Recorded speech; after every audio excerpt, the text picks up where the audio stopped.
ಸರ್ಕಾರಿ ಅಧಿಕಾರಿಗಳ ಸಹಿ ನಕಲು ಎಫ್ಎಸ್ಎಲ್ಗೆ ಕಳಿಸಿ ತನಿಖೆ ಮಾಡಲು ಸೊರಬ ತಹಶೀಲ್ದಾರ್ಗೆ ಮನವಿ. ದಲಿತ ಸಂಘರ್ಷ ಸಮಿತಿಯಿಂದ ಈ ಆರೋಪ. ಈ ಜಮೀನಿಗೆ ಸಂಬಂಧಪಟ್ಟಂತೆ ಯಾವುದೇ ರೀಗ್ರಾಂಟ್ ಕಾಪಿಯನ್ನು ಹಾಜರುಪಡಿಸಿಲ್ಲ ಮತ್ತು ಎಲ್ಲೂ ಕೂಡ ಉಲ್ಲೇಖ ಮಾಡಿಲ್ಲ. ಇದು ಒಂದೇ ಕಾಪಿ ಅವ್ರ ಹತ್ರ ಒರಿಜಿನಲ್ ಬಿಟ್ರೆ ಬಾಕಿ ಎಲ್ಲಾ ಕಾಪಿ ಡೂಪ್ಲಿಕೇಟ್, ಜೆರಾಕ್ಸ್ ಕಾಪಿ, ಇದು ಒರಿಜಿನಲ್ ಕಾಪಿ ಇಲ್ಲ. ಡೂಪ್ಲಿಕೇಟ್ ಮಾಡೋದು ಯಾರ್ದೋ ಮನಿ ಮುರಿಯೋ ಕೆಲಸ ಇರೋದು. ತಾಲೂಕಲ್ಲಿ ಕೇಳದೆ ಹೋದ್ರೆ ಮುಂದೊಂದಿನ ಇಲ್ಲಿಯ ಜಿಲ್ಲಾಧಿಕಾರಿ ಸಹಿನೂ ಕೂಡ ಡೂಪ್ಲಿಕೇಟ್ ಮಾಡ್ಕೊಂಡು ಮತ್ತೊಬ್ಬರು ಮನಿ ಮುರಿಯುವಂತ ಕೆಲಸ ಆಗ್ತಾ ಇದೆ.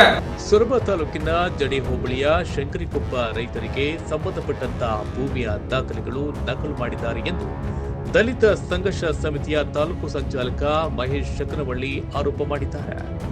ಈಗಾಗಲೇ ಈ ಭೂಮಿಗೆ ಸಂಬಂಧಪಟ್ಟಂತೆ ದಲಿತ ಸಂಘರ್ಷ ಸಮಿತಿಯು ಹಲವಾರು ಹೋರಾಟಗಳನ್ನ ನಿರಂತರವಾಗಿ ಮಾಡಿದೆ ಎಂದು ಪತ್ರಿಕಾಗೋಷ್ಠಿಯಲ್ಲಿ ಹೇಳಿದ್ದಾರೆ. ಶಂಕರಿಕೊಪ್ಪದ ಸರ್ವೆ ನಂಬರ್ 3, 6/1, 24, 30, 47 ಮತ್ತು ತಲಗಡ್ಡೆ ಸರ್ವೆ ನಂಬರ್ 118ರ ಶಾನುಭೋಗಿ ಹೋಬಳಿ ಜಮೀನುಗಳನ್ನ ಯಾವುದೇ ಅಧಿಕೃತ ಆದೇಶವಿಲ್ಲದೆ ಪಟ್ಟ ಸರ್ವೆ ನಂಬರ್ 6ರಲ್ಲಿನ ಶಾನುಭೋಗಿ ಹೋಬಳಿ ಎಂಬುದನ್ನ ತಿದ್ದುಪಡಿ ಮಾಡಿ ಸರ್ಕಾರಿ ಎಂದು ಸರ್ಕಾರಿ ಜಾಗ ಎಂದು ಮಾಡಿಸಿ ಕಲಂ ನಂಬರ್ 9ರಲ್ಲಿನ ವಾರಸುದಾರನ ಹೆಸರಿಗೆ ಮಾಡಿಸಿಕೊಳ್ಳಲು ಹೊರಟಿದ್ದಾರೆ. ಇದು ಎಷ್ಟರ ಮಟ್ಟಿಗೆ ಸರಿ ಎಂದು ಆಕ್ರೋಶವನ್ನು ಹೊರಹಾಕಿದ್ದಾರೆ. ರೈತರಿಗೆ ಸಂಬಂಧಪಟ್ಟಂಗೆ ಏನು ಒಬ್ಬ ಮೂಲ ಬ್ರಾಹ್ಮಣ ಕುಟುಂಬಕ್ಕೆ ಸಂಬಂಧಪಟ್ಟಂತೆ ಶಾನುಭೋಗಿ ಹುಂಬಳಿ ಜಮೀನಿತ್ತು. ಅದು ಕರ್ನಾಟಕ ಸರ್ಕಾರ ಅಂತೇಳಿ ಅಂದಿನ ಎಸಿಗಿರ್ತಕ್ಕಂಥ ಯತೀಶ್ ಕುಮಾರ್ ಸರ್ ಆದೇಶ ಮಾಡಿದ್ರು. ಈ ಆದೇಶಕ್ಕೆ ಸಂಬಂಧಪಟ್ಟ ಹಾಗೆ ಏನು ಬರವೃದ್ಧರ ಕುಟುಂಬ ಅಂತ ಹೇಳ್ತಾ ನಾಡಿಗೆ ಕುಟುಂಬ ಮಾನ್ಯ ಜಿಲ್ಲಾಧಿಕಾರಿಗಳ ನ್ಯಾಯಾಲಯಕ್ಕೆ ಪ್ರಶ್ನಿಸಿ ಅಪೀಲನ್ನು ಹೋಗಿದ್ರು. ಆ ಒಂದಂಥ ಸಂದರ್ಭದಲ್ಲಿ ಪೂರ್ವದಲ್ಲಿ ಏನು ಆ ಕುಟುಂಬ ಹಿರಿಯ ಸಿವಿಲ್ ನ್ಯಾಯಾಲಯ ಮತ್ತು ಕಿರಿಯ ಸಿವಿಲ್ ನ್ಯಾಯಾಲಯಕ್ಕೆ ರೈತರು ಅಪೀಲನ್ನು ಹಾಕ್ತಾರೆ. ಆ ಸಂದರ್ಭದಲ್ಲಿ KG ಕೃಷ್ಣಮೂರ್ತಿ ನಾಡ್ಗೇರ್ ಇವರು ಸಂಬಂಧಪಟ್ಟಂತ GPA ಹೋಲ್ಡರ್ ಆಗಿರ್ತಕ್ಕಂಥ ರಮೇಶ್ ನಾಡ್ಗೇರು ಅಪೀಲನ್ನು ಹಾಕ್ತಾರೆ. ಆ ಸಂದರ್ಭದಲ್ಲಿ ಈ ಜಮೀನಿಗೆ ಸಂಬಂಧಪಟ್ಟಂತೆ ಯಾವುದೇ ರೀಗ್ರಾಂಟ್ ಕಾಪಿಯನ್ನು ಹಾಜರುಪಡಿಸಿಲ್ಲ ಮತ್ತು ಎಲ್ಲೂ ಕೂಡ ಉಲ್ಲೇಖ ಮಾಡಿಲ್ಲ. ಏನ್ ಮಾನ್ಯ ತಹಸೀಲ್ದಾರ್ ಹುಸೇನ್ ಸರ್ಕಾವತ್ ಸರ್ ಅವಧಿಯಲ್ಲಿ ಏನು AC ಅವರಿಗೆ ರೆಕಮೆಂಡ್ ಮಾಡ್ತಾರೆ, ಅಂದಿನ ಅವಧಿಯಲ್ಲಿ ಗ್ರಾಮಾಡಳಿತಾಧಿಕಾರಿ ಮತ್ತು ರಾಜಸ್ವ ನಿರೀಕ್ಷಕರು ಇಬ್ರು ಸ್ಪಷ್ಟವಾಗಿ ವರದಿಯನ್ನು ಮಾಡ್ತಾರೆ.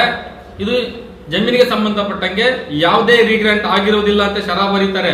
ಬರೆಯುವ ಸಂದರ್ಭದಲ್ಲಿ ಸಂಬಂಧಪಟ್ಟಂತ ದಾಖಲೆಗಳನ್ನ ಪರಿಶೀಲನೆ ಮಾಡ್ತಾರೆ, ಆವಾಗ ಕೂಡ ಇರುವುದಿಲ್ಲ.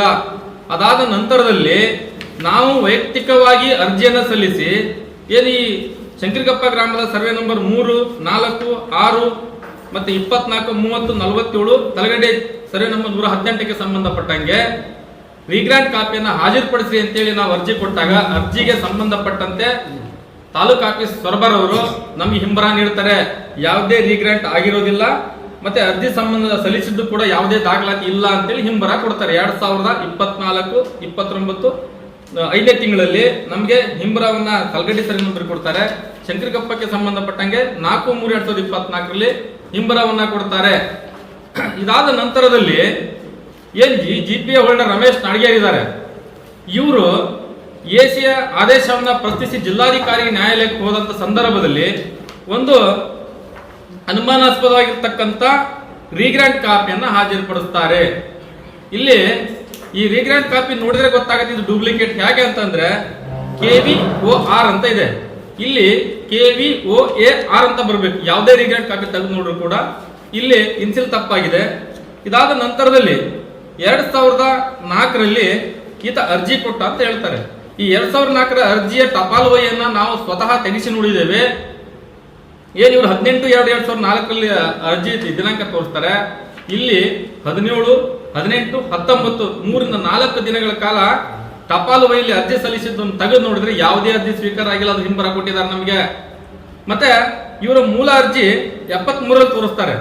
ಇದು ಸಂಬಂಧಪಟ್ಟ 73ರಲ್ಲಿ ಅವ್ರ ತಂದೆ ಅರ್ಜಿ ಕೊಟ್ಟಿದ್ರು, ನಾವೇ 4ರಲ್ಲಿ ಕೊಟ್ಟಿವಿ ಅಂತ ಹೇಳ್ತಾರೆ. ಆದ್ರೆ ಇವರು ಹಾಜರುಪಡಿಸತಕ್ಕಂತ ಈ ಅನುಮಾನಾಸ್ಪದ ರೀಗ್ರಾಂಟ್ ಕಾಪಿಯಲ್ಲಿ ನೋಡಿದ್ರೆ ಇವರ ಉಲ್ಲೇಖ ಮಾತ್ರ ಇದೆಯೇ ವಿನಃ ಯಾವುದೇ ಮೇಲಾಧಿಕಾರಿಗಳ ಆದೇಶ ಇಲ್ಲ. ಯಾವುದೇ ಒಂದು ರೀಗ್ರಾಂಟ್ ಕಾಪಿಯನ್ನ ಇವ್ರು ಕೊಡಬೇಕಾದ್ರೆ 2004ರಲ್ಲಿ ಇವರು ಇರತಕ್ಕಂಥ ಕಾನೂನಲ್ಲಿ ಯಾವ ರೀತಿ ಇತ್ತಂದ್ರೆ ರೈತರು ಅರ್ಜಿ ಸಲ್ಲಿಸಿದ್ರೆ ಏನ ಬರವರ್ಧ ಕುಟುಂಬದ ಅರ್ಜಿ ಸಲ್ಲಿಸಿದ್ರೆ ಇದನ್ನ ಉಪವಿಭಾಗೀಯ ಅಧಿಕಾರಿಗಳು ಬರೀಬೇಕಿತ್ತು, ಅವರು ಡಿಸಿಗೆ ಬರೀಬೇಕಿತ್ತು. ಡಿಸಿ ಅವರು ದಾಖಲೆಗಳನ್ನ ಪರಿಶೀಲನೆ ಮಾಡಿ ಪುಟಪ್ ಮಾಡಿ ಸರಿ ಇದೆ ಅಂತ ಹೇಳಿದ ಮೇಲೆ ಮಾನ್ಯ ತಹಸೀಲ್ದಾರ್ ಅವರು ಆದೇಶ ಕೊಡಬೇಕಾಗಿತ್ತು. ಈ ಆದೇಶದಲ್ಲಿ ಯಾವುದೇ ಉಲ್ಲೇಖ ಇಲ್ಲ. ಇದರಿಂದ ಕೂಡ ನಮ್ಗೆ ಅನುಮಾನ ಇದೆ. ಇವರ ಕೊನೆಯ ಪುಟವನ್ನ ತೆಗೆದು ನೋಡಿದ್ರೆ 2004 ಇರ್ತಕ್ಕಂತ ಅಂದಿನ ತಹಸೀಲ್ದಾರ್ MM ಭಗವಾನ್ ಅಂತೇಳಿ, ಅವತ್ತು ಈಗ ಆ ತಹಸೀಲ್ದಾರ್ ಇಲ್ಲ, ಸತ್ತಿದ್ದಾರೆ. ಇವರು ಅದನ್ನ ದುರುಪಯೋಗ ಪಡಿಸ್ಕೊಂಡು 9/3/2004 ಡೇಟಿಗೆ ಸಂಬಂಧಪಟ್ಟ ಹಾಗೆ ಒಂದು ರೀಗ್ರಾಂಟ್ ಕಾಪಿಯನ್ನ ರಚಿಸಿದ್ದಾರೆ. ಆದ್ರೆ ನಮ್ಗೆ ಹಿಂಬರಾಕ್ ಕೊಡ್ತಾರೆ 2024 ಫೆಬ್ರವರಿಯಲ್ಲಿ ಅದೇ ದಾಖಲಾತಿ ಕೊಠಡಿಯಲ್ಲಿ ಇವರಿಗೆ ಒಂದು OC ಕಾಪಿ ಕೊಡ್ತಾರೆ. ಆದ್ರೆ ಸರ್ಟಿಫಿಕೇಟ್ ಕಾಪಿಯಲ್ಲಿ ಏನಿದೆ ಅಂದ್ರೆ ಯಾವುದೇ ಇಲಾಖೆಯಲ್ಲಿ ನಾವು ಆದೇಶದ ಪ್ರತಿ ನೋಡಿದ್ರೆ ಇದು ಒಂದೇ ಕಾಪಿ ಅವ್ರ ಹತ್ರ ಒರಿಜಿನಲ್ ಬಿಟ್ರೆ ಬಾಕಿ ಎಲ್ಲಾ ಕಾಪಿ ಡೂಪ್ಲಿಕೇಟ್ ಜೆರಾಕ್ಸ್ ಕಾಪಿ, ಇದು ಒರಿಜಿನಲ್ ಕಾಪಿ ಇಲ್ಲ. ಆದ್ರೆ ಇಲ್ಲಿ ಅರ್ಜಿದಾರರ ಆದೇಶದ ಪ್ರತಿಯನ್ನು ಅರ್ಜಿದಾರಿಗೆ ಮಾಹಿತಿಗಾಗಿ ನೀಡಿದೆ. ಈ ಪ್ರತಿ ಯಾರ ಹತ್ರ ಇರುತ್ತೆ? ಫಲಾನುಭವಿ ಹತ್ರ ಇರುತ್ತೆ. ಇದು ಕಚೇರಿ ಪ್ರತಿ ಅಲ್ಲ. ಕಚೇರಿ ಪ್ರತಿ ಕಚೇರಿ ಇರಬೇಕೆ ವಿನಃ ಅರ್ಜಿದಾರ ಹತ್ರ ಹೋಗಿಲ್ಲ. ಆದ್ರೆ ಈ ಅರ್ಜಿದಾರರ ಪ್ರತಿಯನ್ನ ಇವರು ಹೋಗಿ ಅಲ್ಲಿ ಸೇರಿಸಿದ್ದಾರೆ ಅನ್ನೋದಕ್ಕೆ ಇದೊಂದು ಸ್ಪಷ್ಟವಾಗಿರ್ತಕ್ಕಂಥ ಅನುಮಾನ ಇದು ಕೂಡ ಇದೆ. ಹಾಗಾಗಿ ಈ ಎಲ್ಲಾ ದಾಖಲೆಗಳನ್ನ ನೋಡಿದ್ರೆ ನಾವು ಮತ್ತೆ ಏನು MM ಭಗವಾನ್ ಸರ್ ಅವರ ಅವಧಿನಲ್ಲಿ ಮಾಡಿರ್ತಕ್ಕಂಥ ಸಿಗ್ನೇಚರ್ ಅನ್ನ ನಾವು 6 ಕಾಪಿ ತೆಗೆಸಿದೀವಿ. ಅವರ CTC ಪ್ರತಿಯನ್ನ ತೆಗೆಸಿದ್ದೇವೆ. ಅದರಲ್ಲೂ ಕೂಡ ಆ ಸೈನಿಗೂ ಈ ಸೈನಿಗೂ ಕೂಡ ತುಂಬಾ ವ್ಯತ್ಯಾಸಗಳು ಕಂಡು ಬರ್ತಾ ಇದೆ. ತಾವು ಇದನ್ನ ಪರಿಶೀಲನೆ ಮಾಡಬಹುದು. ಇದಾದ ನಂತರದಲ್ಲಿ ಮತ್ತೆ ಅವರು ಏನು ಉಪ ಖಜಾನೆಗೆ ಕೊಟ್ಟಿರ್ತಕ್ಕಂಥ ಒಂದು ಪ್ರತಿಯನ್ನ ತಗೊಂಡಿವಿ. ಅವ್ರು ಸೈನ್ ಮಾಡಿದ್ದಕ್ಕೆ 2004 ಅದರಲ್ಲೂ ಕೂಡ ಸೈನ್ ಡಿಫರೆನ್ಸ್ ಇದೆ. ಇದಾದ ನಂತರದಲ್ಲಿ ಒಂದಿಷ್ಟು ಸೈನಿಗಳ ವೈ ಇರ್ತಕ್ಕಂಥ ಪ್ರತಿಯನ್ನು ಕೂಡ ಇಲ್ಲಿ ನಾವು ತೆಗೆದುಕೊಂಡಿದ್ದೇವೆ. ಇಲ್ಲಿ ಸುಮಾರು 10ರಿಂದ 15 ಸೈನ್ಗಳಿವೆ. ಈ ಸೈನಿಗೂ ಮತ್ತೆ ಈ ಅನುಮಾನಾಸ್ಪದ ಇರ್ತಕ್ಕಂಥ ರೀಗ್ರಾಂಟ್ ಸೈನಿಗೂ ಕೂಡ ತುಂಬಾ ಡಿಫರೆನ್ಸ್ ಇದೆ. ಮತ್ತೆ ನಾವು ಅಂದಿನ ಅವಧಿಯಲ್ಲಿ ಇರ್ತಕ್ಕಂಥ ಅಧಿಕಾರನ ಕೇಳಿದ್ವಿ, ಸರ್ ಇದು ಸೈನ್ ಇದೆ. ಎಲ್ಲರೂ ಹೇಳಿದ್ದು ನಮಗೆ ಒಂದೇ ಉತ್ತರ, ಈ ಸೈನಿಗೆ ಟ್ಯಾಲಿ ಆಗ್ತಾ ಇಲ್ಲ. ಅಂದಿರ್ತಕ್ಕಂಥ ತಹಸೀಲ್ದಾರ್ ಭಗವಾನ್ ಸರ್ ಸಿಗ್ನೇಚರ್ ಇದು ಬಹಳ ಡಿಫರೆನ್ಸ್ ಕಾಣ್ತಾ ಐತಿ ಅಂತ ಹೇಳ್ತಾ ಇದ್ದಾರೆ ಅನುಭವಿ ಹಳೆಯ ಅಧಿಕಾರಿಗಳನ್ನ ನಾವು ಕೇಳಿ ನೋಡಿದ್ರೆ.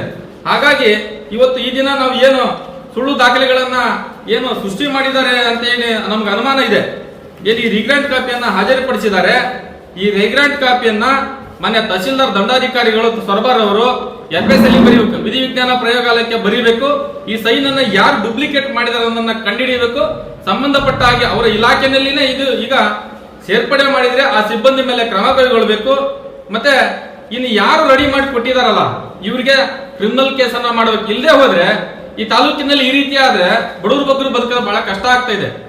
ಒಂದಿಷ್ಟು ಅನುಮಾನಗಳಿವೆ. ಒಂದಿಷ್ಟು ಏನಪ್ಪಾ ಅಂತಂದ್ರೆ ಡೂಪ್ಲಿಕೇಟ್ ಮಾಡ್ಲಿಕ್ಕೆ ಅಂತಾನೆ ಇವರು ರೆಡಿ ಮಾಡ್ಕೊಂತ ಇರೋದು, ಡೂಪ್ಲಿಕೇಟ್ ಮಾಡೋದು, ಯಾರ್ದೋ ಮನಿ ಮುರಿಯೋ ಕೆಲಸ ಇರೋದು.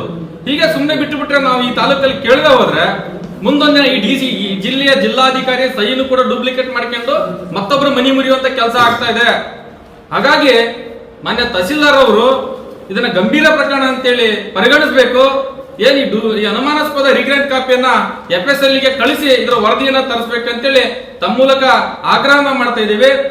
ಈ ಸಂಬಂಧಪಟ್ಟಂಗೆ ಮಾನ್ಯ ತಹಸೀಲ್ದಾರಿಗೆ ಆಗಲೇ ಮನವಿಯನ್ನು ಕೂಡ ಕೊಟ್ಟು ಬಂದಿದ್ದೇವೆ. ನಿಮ್ಮ ಮುಖಾಂತರ ಈ ರಾಜ್ಯದಲ್ಲಿ ಪ್ರಾಮುಖ್ಯತೆ ಕೊಟ್ಟು ಇದನ್ನ ಪ್ರಚಾರ ಪಡಿಸಬೇಕು. ಇಲ್ಲ ಅಂದ್ರೆ ಈ ರೀತಿಯ ಪ್ರಕರಣಗಳು ಈ ತಾಲೂಕಿನಲ್ಲಿ ಮತ್ತೆ ಉದ್ಭವಿಸಬಾರದು ಅಂತೇಳಿ ತಮ್ಮ ಮೂಲಕ ಕೇಳ್ಕೊಳ್ತಾ ಇದ್ದೀವಿ. ನಮ್ಮ ತಾತರ ಕಡೆಯಿಂದನೂ ಜಮೀನು ನಾವು ಉಳುಮೆ ಮಾಡ್ಕೊಂತ ಬಂದಿದ್ದೇವೆ.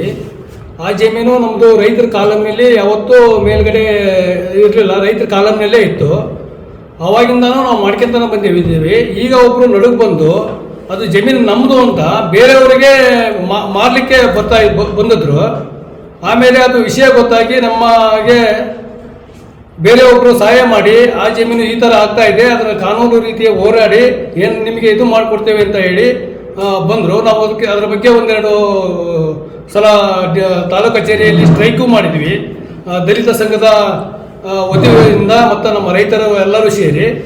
ಆದರೂ ಅವರು AC ಅವರು ನಮಗೆ ಸರ್ಕಾರಿ ಮಾಡಿಕೊಟ್ರು.